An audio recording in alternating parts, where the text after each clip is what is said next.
Le président ukrainien Volodymyr Zelensky a exhorté les États-Unis à étendre les sanctions imposées à la Russie à l'ensemble de son secteur pétrolier lors de la réunion à Londres de la coalition des volontaires qui réunit 26 pays essentiellement européens. Outre la pression politique et économique sur le Kremlin, les alliés de Kiev, réunis autour du Premier ministre britannique Keir Starmer, ont discuté de livraison d'armes de longue portée à l'Ukraine, capables de frapper très en profondeur le territoire russe.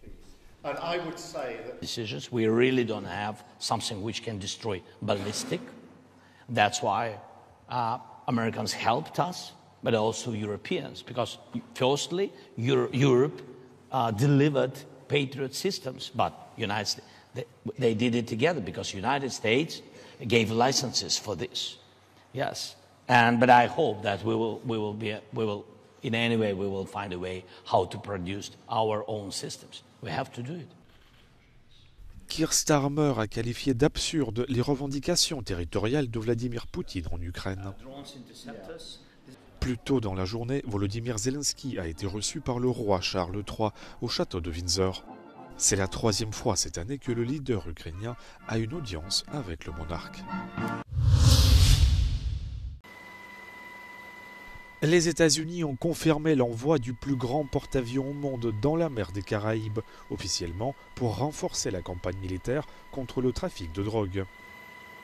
Le groupe aéronaval de l'USS Gerald Ford sera déployé pour détecter, surveiller et perturber les acteurs et les activités illicites qui constituent une menace pour les États-Unis, a déclaré le Pentagone.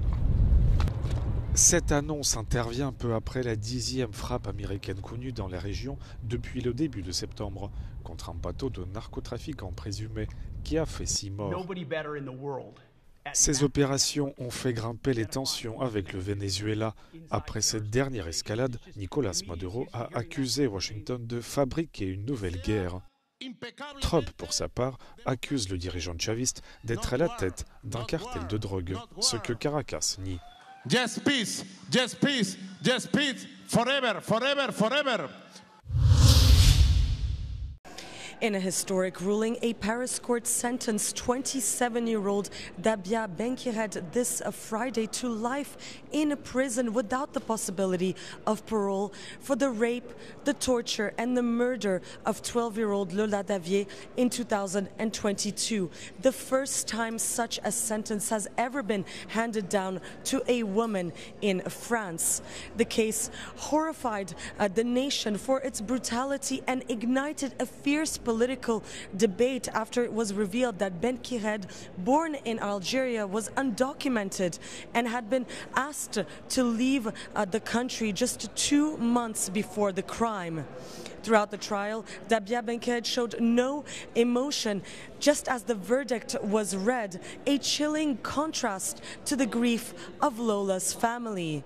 Lola's mother and brother broke down in tears while the memory of Lola's father, who died last year after relapsing back into alcoholism, lingered over the courtroom. Benkired has now 10 days to appeal this decision. Le secteur public portugais s'est arrêté ce vendredi à l'occasion d'une grève nationale des fonctionnaires qui réclamait une hausse des salaires de 15%, bien plus importante que les 2,15% annoncés par le gouvernement. Selon les syndicats, le taux d'adhésion à la grève a atteint les 80%. Os aumentos salariais que são propostos não cobrem os valores da inflação, ou se cobrem, não cobrem aquilo que na última década e meia perdemos ao nível do poder de compra. Por outro lado, a necessária revisão do Estatuto da Carreira Docente, que é fundamental para resolver o problema da falta de professores, parece que está em águas de bacalhau. Transport public, santé, éducation, finances, justice, de nombreux secteurs ont été impactés par ce que les organisateurs appellent la plus grande grève des travailleurs de l'administration de ces dernières années.